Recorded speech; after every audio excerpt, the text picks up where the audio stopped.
mideratsika ary mankasitraka tombontsika Allah subhanahu wa ta'ala ilay avo indrindra izay nanometsika hery tanjaka fahasalamana ka nahatonga atsika tratrany izao volana masina Ramadan izao ary joro sy fandriampahalemana feno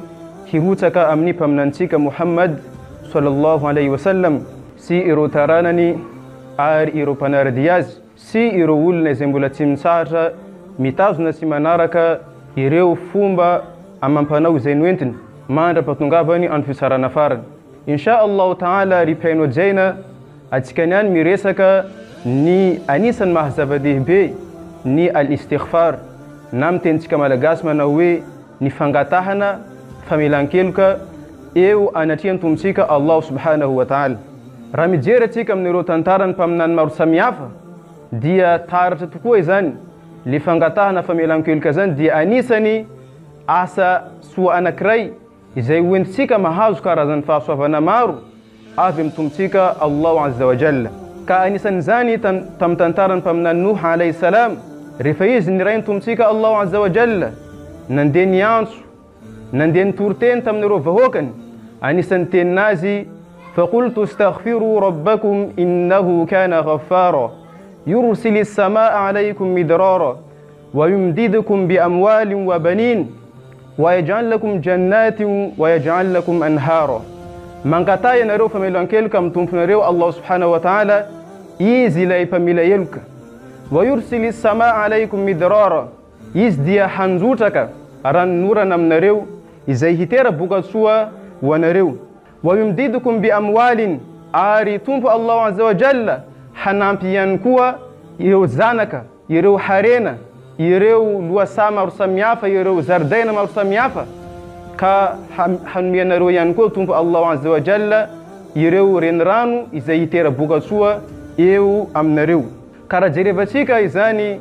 تنتارني فمناني نوح عليه السلام إذان ديا يومنا بارمتيكا ريبيان وجينا فوي rifatsika mankataka famelan-keloka amin'ny tombontsika Allah azza wa jalla dia maro ro vokatsoa izay avontsika amin'izany fangatatsika famelan-keloka amin'ny tombontsika Allah azza wa jalla izany. Anisan'izany rifatsika sahirana hoe mitadorana ho latsaka amintsika dia manao istighfar atsika amin'ny tombontsika Allah azza wa jalla ka tonga io ranonorana izay hitetriavatsika isan'andro hoe nankaiza ranonorana tsy mety tonga ka rifatsika manao istighfar dia Allah azza wa jalla mandrotsaka amintsika izany ranonorana izany. Ka anisan'izany ihany koa rifatsika mitady zanaka mitady herena mitady fahasambarana maro samihafa dia manova istighfar atsika ripiaino jaina mba hatonga atsika hatratra hahazo ireo zavatra izay iritsika amin'ny fiainatsika maro samihafa ireo. Ary anisan'izany ihany koa niteny Ibn Abbas radhiyallahu ta'ala anhuma fa paminantsika Muhammadun sallallahu alaihi wasallam dia niteny amin'ny teninazy manao hoe من لزم الاستغفار جعل الله له من كل ضيق مخرجا. إذا ولنا تمسات مميربرنا ني الاستغفار نفنغتها فميلانكيلكا ديا يولنا يو أتون الله سبحانه وتعالى رفايز مسولنا مس بروبليم ديا الله سبحانه وتعالى من مياز سوليسيون من مياز فاولنا أم نزان أولنا زي مسمنا زان كأيتا يز فاولنا حماهاني زاني أولنا إزاي mianjadi amni feneni zani wa min kulli hammin faraja ari rifaiz miasalua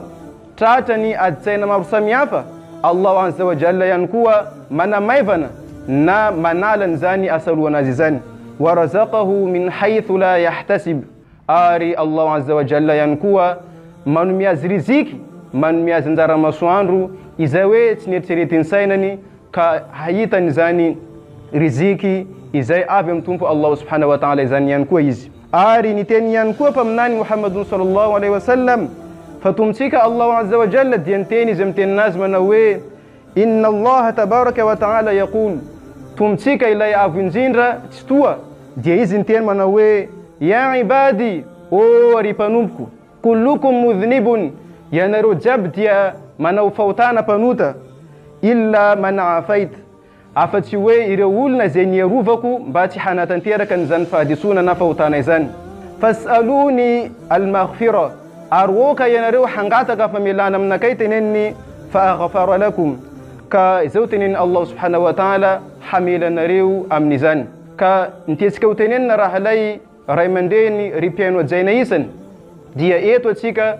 mila manararoatra amin'ny fahatratrara ny volana Ramadany atsika, mila manararoatra atsika amin'ireo fotoana izay mandalo eo ambany masontsika, satria izany volana Ramadany izany raha toa ka hoe tratrany atsika amin'ity taona 2025 ity dia aza mbola manantena atsika fa hoe aza mbola mandefa heritreritra hoe ho tratrany atsika amin'ny 2026. Ka noho ny hoe atsika mbola tratrany tamin'ity taona 2025 ity dia oka atsika hanararoatra mba hanao ireo karazany asa soa maro samihafa mba hatonga atsika tsy ho maty antoka amin'ity fahadalovany volana Ramadany masina ity. Ka eto mandefa hafatra amintsika jiaby mba hanao atsika istighfar amin'ny fiainatsika, satria izany dia ahazoantsika tombotsoa maro dia maro amin'ny tombotsika Allahu azza wa jalla. Wassalamu alaikum wa rahmatullahi ta'ala wa barakatuh.